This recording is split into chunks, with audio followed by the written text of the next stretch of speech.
"We just don't have the space this year, Mom." That's what my daughter said, clear careful, like she'd rehearsed it a dozen times. One sentence soft as snow, cold as December. And just like that, the Christmas I'd been planning for weeks gone. My suitcase packed and ready waited by the door like a loyal dog. But there would be no journey home this year. For a moment, I couldn't even answer. All the old traditions, wrapping Ollie's scarf, baking ginger cookies, setting aside Eric's favorite coffee. None of it mattered. Her words filled the silence of my apartment, each one heavy with what she wasn't saying. I tried to picture their crowded house, the laughter. I wouldn't hear the family photo I wouldn't be in. Jenna said it was for her in-laws.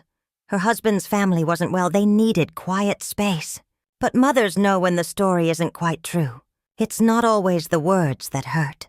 Sometimes it's the gentle way your own child closes a door you thought would always be open. I didn't argue. I didn't plead. I just stared at the suitcase waiting by the door and wondered what could possibly matter more than a mother at Christmas. Some stories begin with a slammed door. Mine started with a single sentence and a secret no one wanted to share. Has someone ever shut you out so quietly you almost missed it? If you think you know what comes next, believe me, you don't. Let me tell you how a single Christmas changed everything. It's funny the cracks in a family never start with something big. They start as whispers, little habits, uneasy glances over dinner. You notice them only in hindsight. Every year, Jenna would ask if I could come early, help decorate or bake cookies with Ollie. But last Thanksgiving, her texts grew short. "We'll manage, Mom. Don't worry about bringing anything." I chalked it up to stress. Young families, busy lives. I didn't want to be the overbearing mother. So I stepped back. Still, there were signs I couldn't shake off.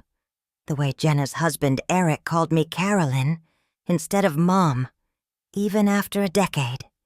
The awkward silence when I asked about her in-laws, the stories that never seemed to add up. Jenna would change the subject, joke about how everyone in this family keeps secrets. There was that odd moment 2 months ago, too. I'd offered to pay for Ollie's school trip like I always did. Jenna hesitated.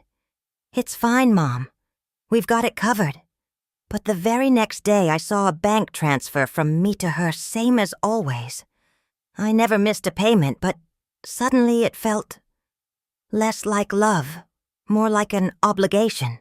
You know, families can be loud or quiet, but the wounds are always silent at first. Some nights I'd catch myself wondering, why did Jenna seem so tired when we talked? Why did Eric glare when she laughed at my old stories? Why was Christmas so different this year? There's an old wound between our families, too. Something about a failed business venture when Jenna was still a girl. Money lost, blame traded, holidays where one side sat at the far end of the table. Jenna always seemed caught in the middle, never quite belonging to either world. Maybe that's why she avoids conflict. Now hides behind politeness, keeps her feelings buried beneath. It's fine, Mom.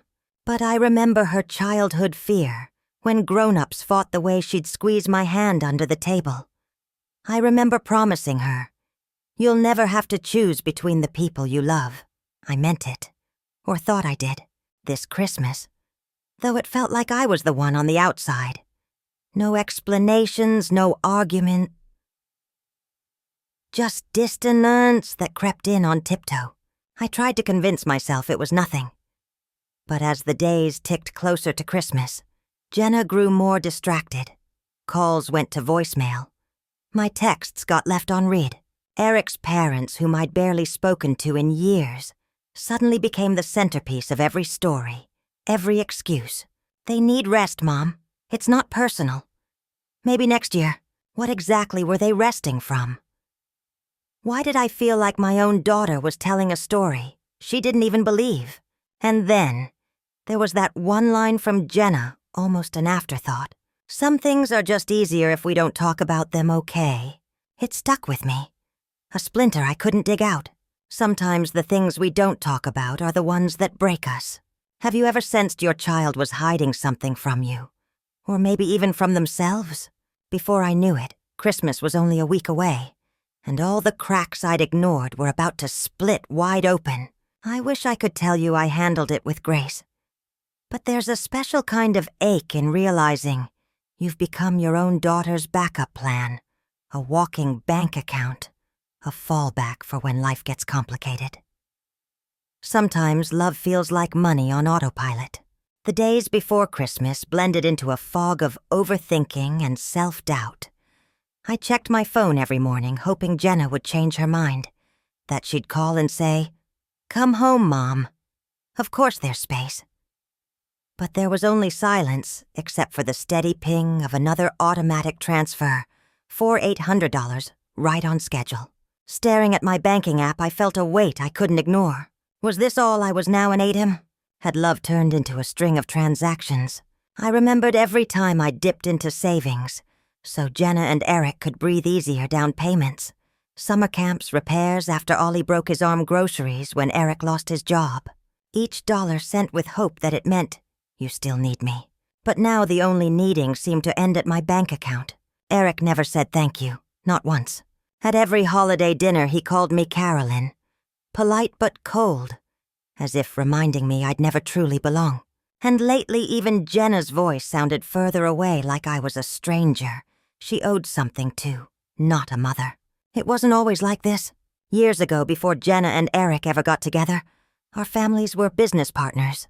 His parents and I thought running a small hardware store would bring everyone closer. Instead, it split us apart.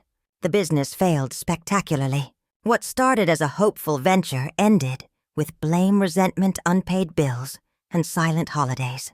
Jenna was just a girl then, watching grown-ups talk in harsh whispers, wondering why Christmases suddenly felt so tense.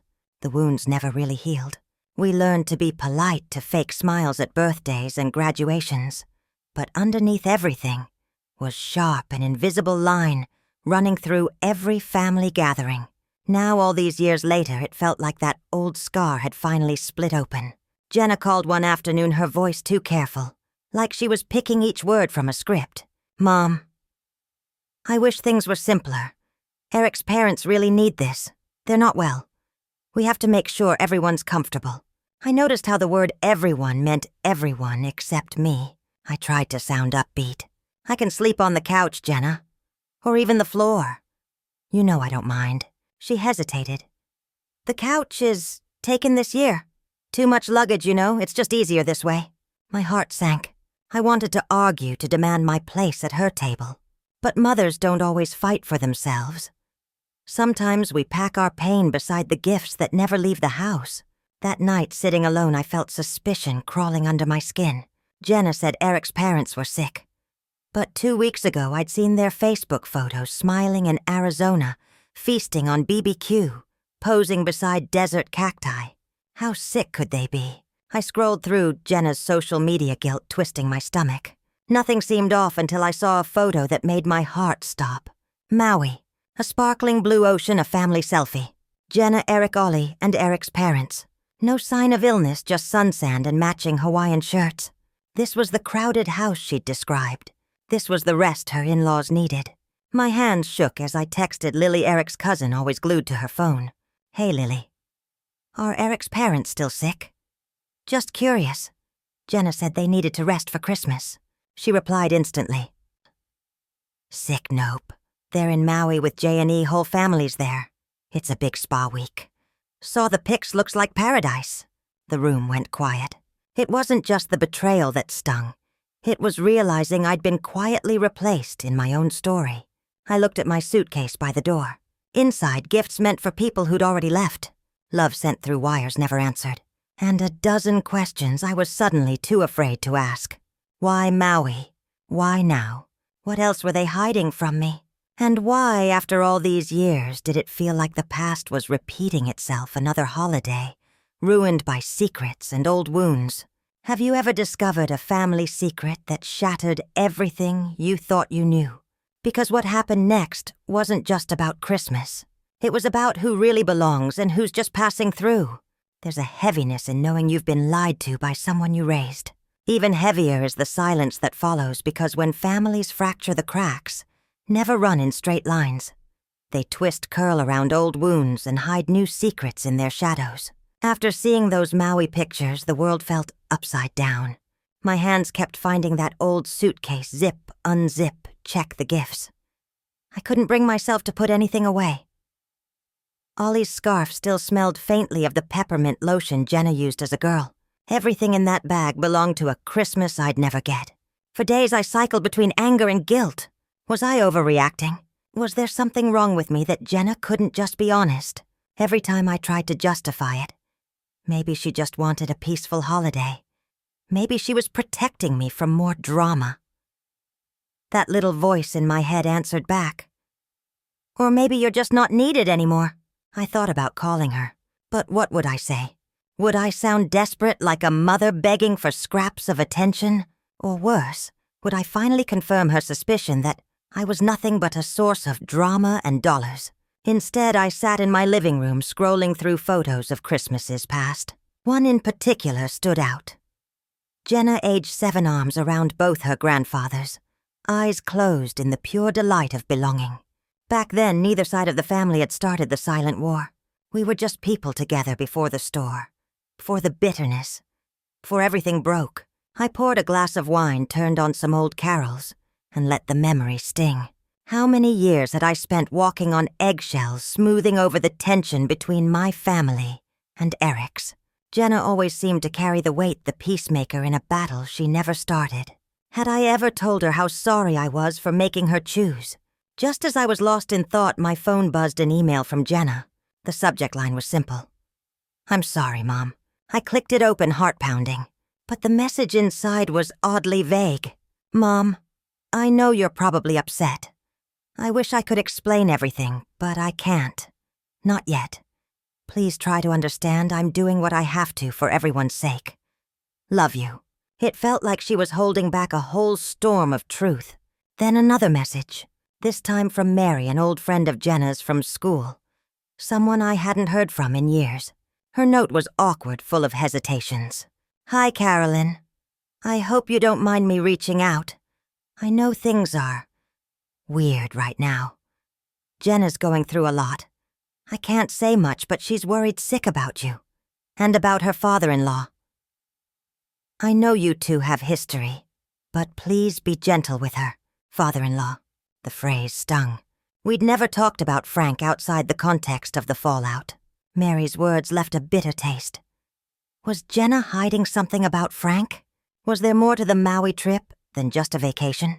The next day, Eric called something he'd never done alone before. His tone was brisk, businesslike. "Carolyn, I know there's tension. Jenna's not herself lately. We appreciate everything you've done, but you have to let us handle things our way this year. Don't make it harder than it already is." "Harder than what?" His words were rehearsed almost like he was covering for something. For the first time, I wondered if there was another secret buried beneath the obvious one. All those years, I'd felt like the outsider. Now I was sure of it. I'd forgiven, and tried to belong. But somewhere along the way, the line between love and obligation blurred. Was I really family, or just the convenient fallback? I started replaying every conversation from the past year. Jenna's distracted tone, Eric's clipped answers, the subtle way they'd stopped asking for my advice, but still never refused my money. Then out of nowhere, a memory. The hardware store right before everything collapsed. Frank's voice low and angry. "Some debts can't be repaid in dollars, Carolyn. Some things you just never get back." At the time, I thought he meant money. Now I wondered if he meant Jenna herself. Maybe the real debt wasn't financial. It was emotional, paid in isolation and missed holidays. It struck me, what if Maui wasn't about running away, but about hiding something, protecting someone? But who? And why couldn't Jenna trust me with the truth? That night I sat at the window watching snow gather on the empty street. I thought about all the sacrifices I'd made, the love I'd tried to give, the mistakes I'd made, the way old wounds never seemed to heal. And in that moment, something shifted. I decided quietly to stop the next transfer. Not out of revenge, but out of self-respect. If I was truly family, it shouldn't take a bank account to prove it. I opened my banking app, and with trembling hands, canceled the monthly wire. No explanation. Just a single act of courage, tiny but real. My hands shook, but I felt lighter. What would they do when the money didn't come? Would anyone even notice? Or had I already disappeared from their story long before the transfer ever stopped? Have you ever reached a point where giving more felt like losing yourself? If you think this is where the story ends, believe me, we're just getting started, because the real secret behind that Maui Christmas hadn't even come to light yet. The morning after I canceled the transfer, I woke up with a strange sense of relief, like I'd finally stopped holding my breath. But within hours, the anxiety crept back in. Would Jenna notice, would Eric? Or would they pretend like always that nothing had changed? 2 days passed. No calls, no messages. For the first time in years, my phone was silent on payday.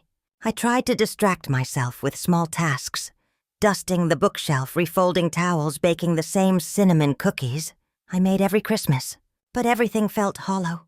I kept checking my phone, wondering if Jenna was sitting in Maui, scrolling through my bank app, cursing a technical glitch. On the 3rd day, she called. Her voice was too bright, too careful. "Hey, Mom. Just wanted to check in. Maui's beautiful Ollie loves the pool. Did you get any snow yet in Denver?" I answered polite but cool. "Plenty." The streets are quiet. We danced around the silence, both of us pretending there wasn't a wall between us. Then she cleared her throat. "So, I was checking the bank this morning. I think there's a mistake. The usual transfer didn't come through. Maybe you forgot." A rush of conflicting emotions surged through me, shame, anger, vindication. I kept my tone level. "No mistake. I didn't forget." There was a pause, the sound of waves in the background. Ollie giggling in the distance. Jenna's voice softened. "Mom, did something happen? Is everything okay?" I wanted to blurt it all out, that I'd seen the Maui photos, that I knew about the lies, that I felt like a ghost haunting her life, present only in memory and monthly deposits. But I swallowed it down. "I just needed to take a break," I said. "If you really need something, call me. Otherwise, maybe it's time for things to be different." Jenna hesitated, then whispered, "Eric's upset, Mom. He says you're punishing us for going on vacation. He says you're being manipulative." I bit my lip so hard it hurt. "Is that what you think?" She didn't answer. Instead, she said, "It's just... everything's been so stressful. For all of us. I didn't want you to feel left out, Mom. I didn't know how to say no to everyone. Everyone. That word again. Everyone but me." I ended the call gently, but I could feel a wall rising between us, brick by careful brick. Later that night, Eric called. His voice was cold-clipped. "Carolyn, I'm not sure what you're trying to prove, but you're making things harder for Jenna. She needs support right now. We all do." I tried to keep my anger in check. "I've supported this family for years, Eric. But maybe it's time for someone else to step up." He scoffed. "If this is about Maui, I can explain. But I didn't want an explanation. Not now. Enjoy your vacation, Eric. I hope you all get the rest you need." I hung up before he could say more, my hands trembling. For days I replayed every conversation in my mind. Was I the villain now, simply for wanting to be included? Or had I been the fool for so long thinking? Money bought love that I forgot what real belonging felt like. That week the house felt emptier than ever. I wandered from room to room, touching objects that used to mean something. A photo of Jenna in kindergarten. Ollie's first finger painting, an old card that read, "Best Mom Ever." I wondered, was I still that mom? Or had I become just a supporting character in my own family? One afternoon I received an email not from Jenna, but from her friend Mary again. It read, "Carolyn, please don't be too hard on Jenna. She's not herself. She's worried sick about her father-in-law. I can't say more, but she's stuck in the middle. She loves you, even if it doesn't always look that way." That phrase, "stuck in the middle," echoed in my head. Wasn't that always the case? Jenna caught between two families, two histories, two sets of unspoken grievances.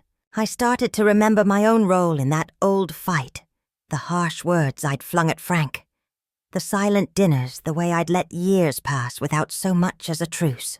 Was it possible Jenna was hiding more than just a vacation? Was she protecting me or protecting herself? Later that week, a letter arrived in the mail, no return address. Just my name in Jenna's careful handwriting. Inside was a single photograph. Jenna as a girl sitting between Frank and me at a picnic table, both of us, looking away, lost in separate thoughts. On the back she'd written, "Sometimes the hardest place to be is the middle.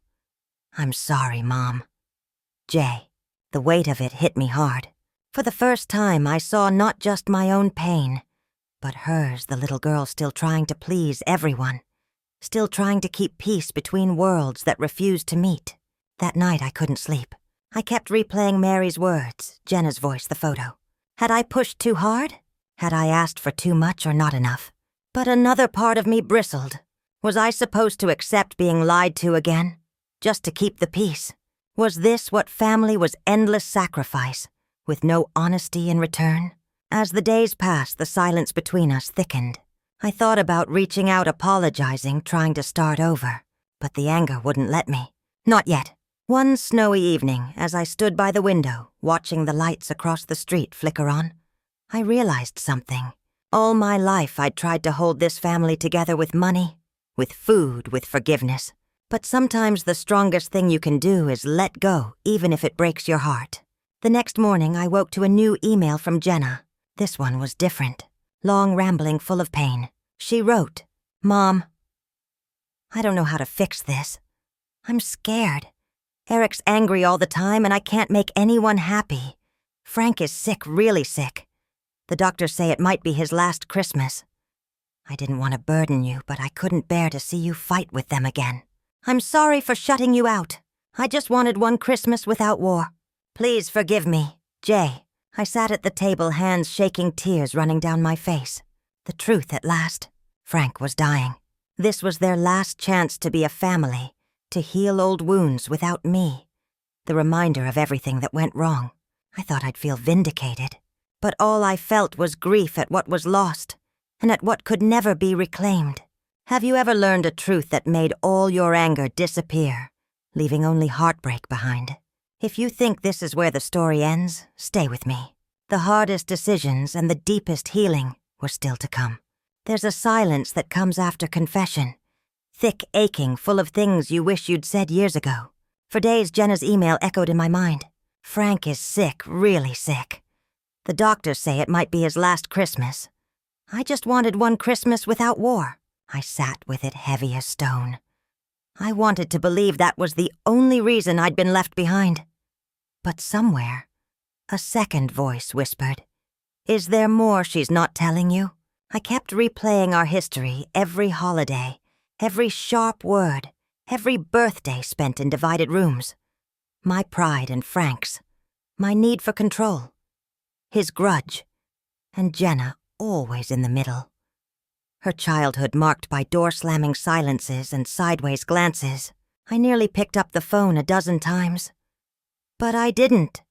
I didn't trust myself not to say something I'd regret. Instead, I lost myself in the old rituals, tinkering with half-finished quilts, rereading birthday cards from years past, baking a new batch of cookies. I had no one to give to. The apartment felt smaller every day.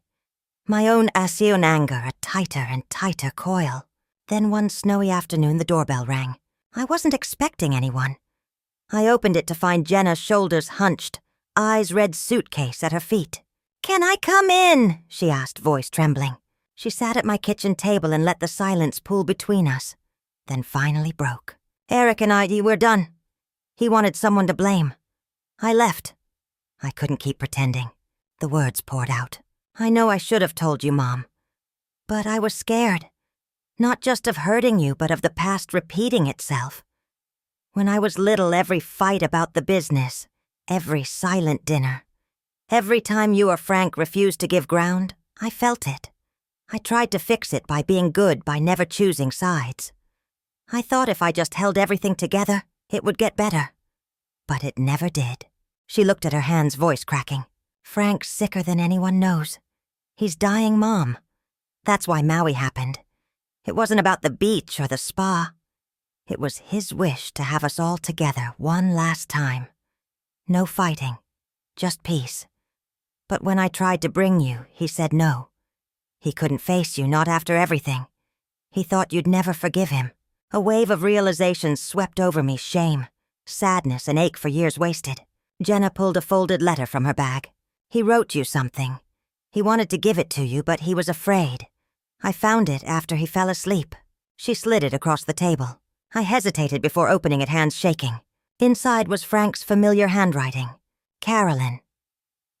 I know I wronged you. I let pride ruin good things. The business was never worth losing family. I wish I'd said it before. I wish you'd been with us this Christmas. Forgive me if you can. Frank. I wiped my eyes. For the first time in years, the pain felt clean, not tangled. But Jenna wasn't done. There's something else, she said, almost in a whisper. I used the money you sent not for myself, not for the vacation, for his treatments. He wouldn't let me tell you. Said he'd die before asking for your help. But I didn't know what else to do. I'm sorry, Mom. I just wanted to save everyone. I ended up hurting you most. A second twist, my generosity had never really been taken for granted. It had been a lifeline she was too ashamed to explain. My own pride, my own refusal to let go of old hurts, had left her alone in the middle, carrying burdens that were never hers. For the first time, I reached across the table, covering her shaking hands with mine. We've all made mistakes, I said quietly. But I don't want to spend what time we have left adding more regrets. The apartment filled with a different kind of silence, not heavy, but hopeful. I remembered my own mother telling me sometimes the only way to end a cycle is to lay down your weapons first. That night, Jenna stayed. We made tea, sat in our pajamas, watched old movies. For a few hours, it felt like Christmas used to before the fights, before the business, before all the things left unsaid. But the weight of Frank's letter still pressed on me. Could I forgive him? Could I forgive myself? The next morning, Jenna said, "He wants to see you, if you're willing. It might be your last chance." I stared out at the falling snow, heart-pounding. Could I finally break the cycle? Could I lay down my own pride, not just for Jenna, but for myself? What would you do if the only way to heal your family meant facing the person who hurt you most? Have you ever had to choose between holding on to old wounds and reaching for peace before it's too late? Stay with me, because the hardest moment of my life was yet to come. It's strange how old wounds flare up just as the healing is about to begin. I packed my bag for Maui with shaky hands, unsure if this journey was a truce or a surrender. Jenna watched, nervous, as if she still expected me to change my mind. The flight was long quiet.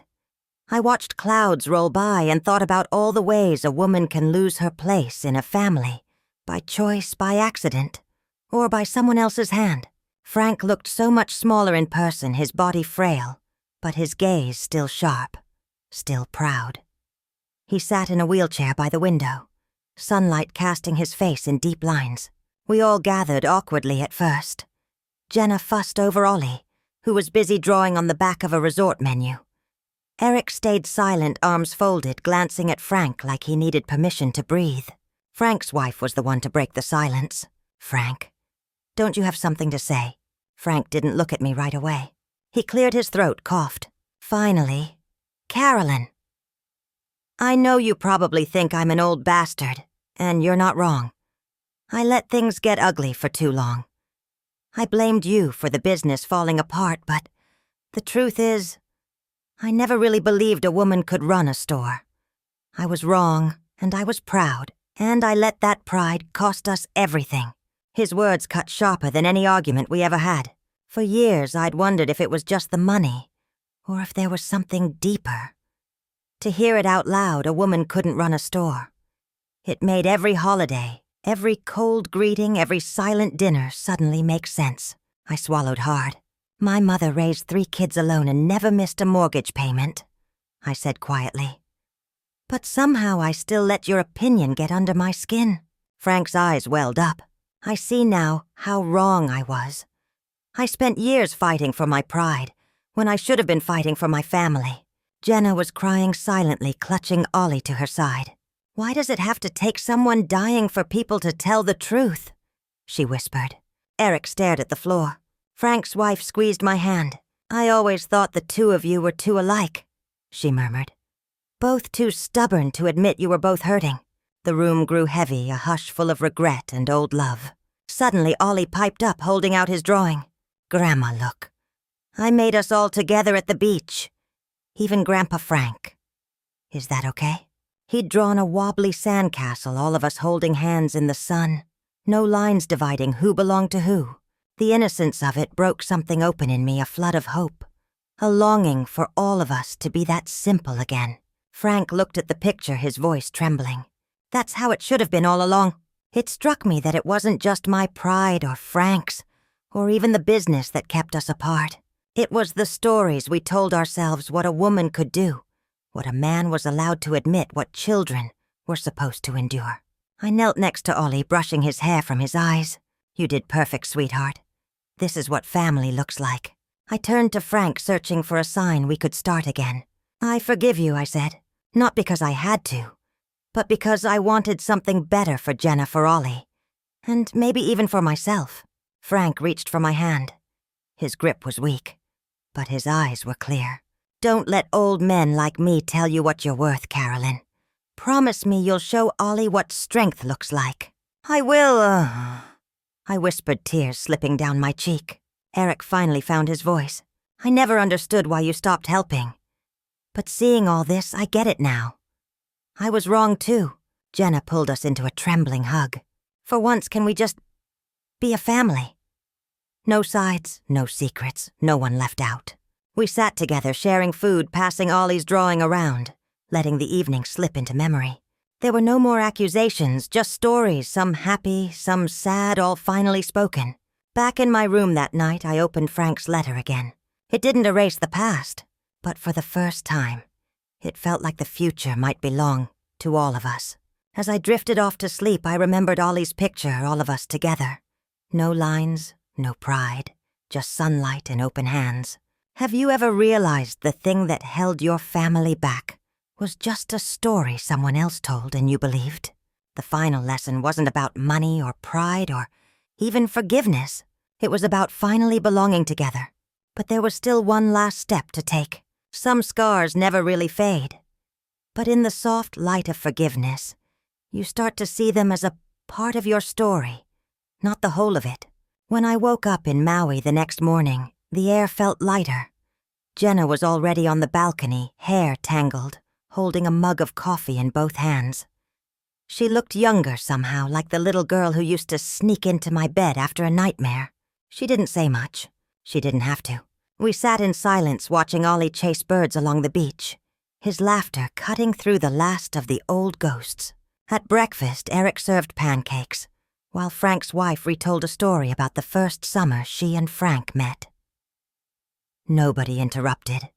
Nobody left the table. Ollie passed his drawing around, adding more stick figures, a growing family all holding hands. For the first time in years, I didn't feel like an outsider in my own life. Later that afternoon, Jenna found me by the water. Mom, do you think it's really possible to let go of all the hurt and just start again? I took her hand. I think letting go isn't about forgetting. It's about deciding what comes next, about choosing what kind of story you want to leave behind. She nodded, tears in her eyes. I'm sorry it took me so long to see you. Not just as my mother, but as a woman with her own dreams and wounds. I smiled. I'm sorry too, for letting pride and pain get in the way of loving you the way you deserved. For a long moment, we just stood there, letting the ocean speak for us. That night before we flew home, I opened Frank's letter one more time. I traced his handwriting and let his words finally sink in, not as an accusation, but as an invitation to live differently. Don't let pride steal any more years. For Jenna. For all of us. Back in Denver, the holidays came and went. No big celebrations, no dramatic reunions. Just quiet calls, small dinners. Laughter that felt real. Jenna texted me a photo Ollie holding up his new drawing. This time our whole family was there, even the people we'd lost. She wrote, "We're making new traditions. You're always welcome." I printed that photo and pinned it to my fridge. Every time I pass it, I remember. Healing doesn't mean the pain never happened. It means you choose to belong to yourself and to those who choose you back. If you're listening to this and you've ever felt like a ghost in your own family, I hope you remember. Scars are just reminders of what you've survived. Forgiveness is how you decide what comes next. We're all just trying to find a place to belong. Maybe the bravest thing you can do is lay down your old stories and make space for a new one. If you've ever carried a wound that kept you from family, What helped you heal? Share your story below, or send it to someone who needs to know. Your place at the table is waiting. Maybe this is your sign to make peace with yourself and with those you love. And if you want more stories of real healing, quiet revenge, and the messy truth about family, subscribe. There's always another chapter for you.